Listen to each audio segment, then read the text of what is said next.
Hi, folks. Daryl Hudson here from my secret location somewhere in Canada. Let's just say we're on the East End, and I'm in the bunker, my bunker. And I hope you all are up for talking a little politics today because I think it needs to be talked about. Uh, Never used to be into politics before. Never was my thing.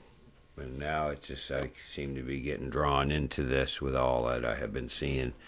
Uh, I'm from Canada. I'm in Canada. I know I can recognize a tyrant and a corrupt government when I see one, especially this one that we have right now. Uh, it, it it's I'm blown away, to be honest. I never used to really look and stuff, and I even actually voted for this government.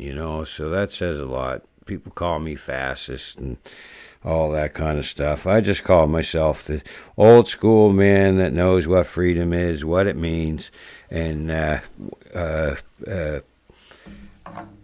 and what it should be taught to our children, and so on and so forth. We were the country, the beacon of freedom. It seems to be dissipating. Last I knew, we were 13th on the freedom scale, however they scale that or index it.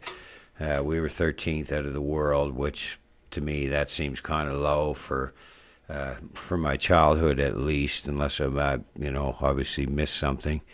But I was never forced into taking anything that I didn't want, and I've never seen the likes of the last few years, the divide and all that stuff that's been created amongst our citizens, amongst our people.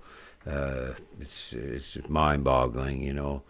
They lock you up, and you find out 3 years later that the virus wasn't tested, and the vaccine that they got wasn't tested for see how effective it was to stop the transmission or hospitalizations for that matter. And, when we look at government websites, we're seeing things such as high rates of hospitalizations from people with two vaxes or more.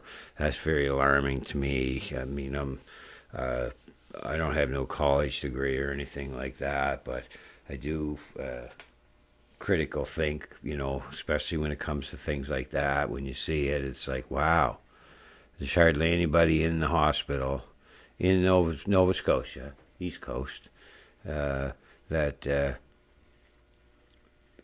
yeah, it's unbelievable. I'm blown away at all of it. When hardly anybody with no vax or one vax are hospitalized, it's very scary.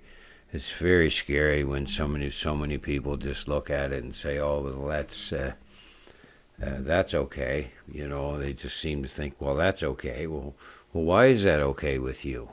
I'm just trying to understand. Why is that okay with you?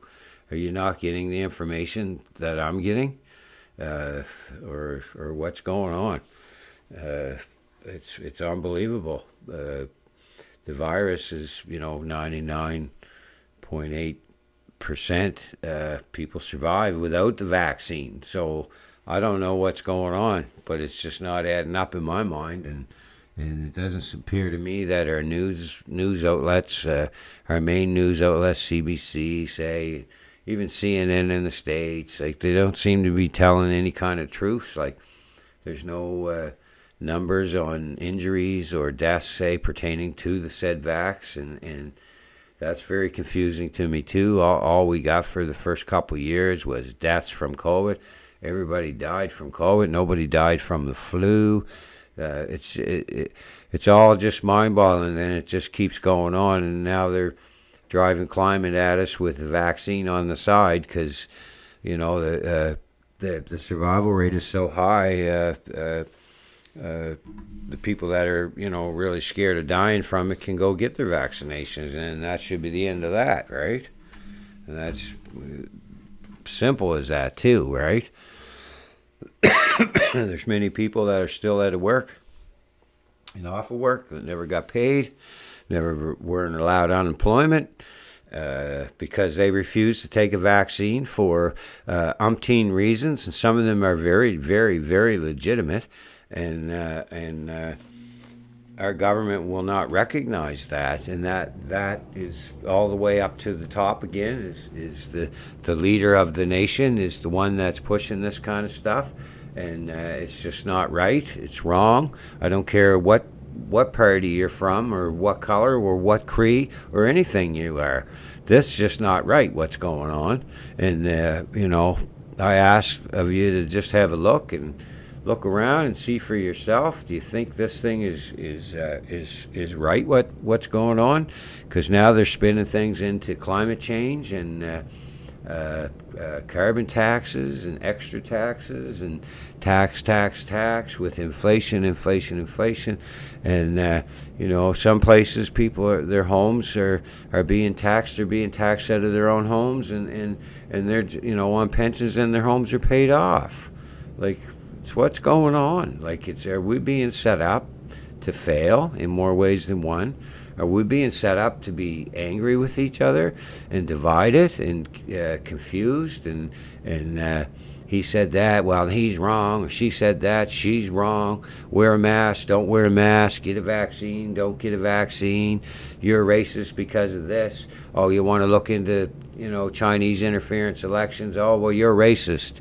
Well, no, that's all the card that leader up there has, and it's quite scary to think of all the things that are going on in our country in the past 2 years. Airport delays, airport lineups, it's unbelievable.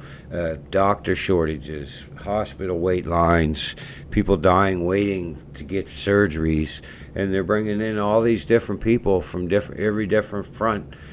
Some are here for the work program, some are here for the free program, some are here for the buying program.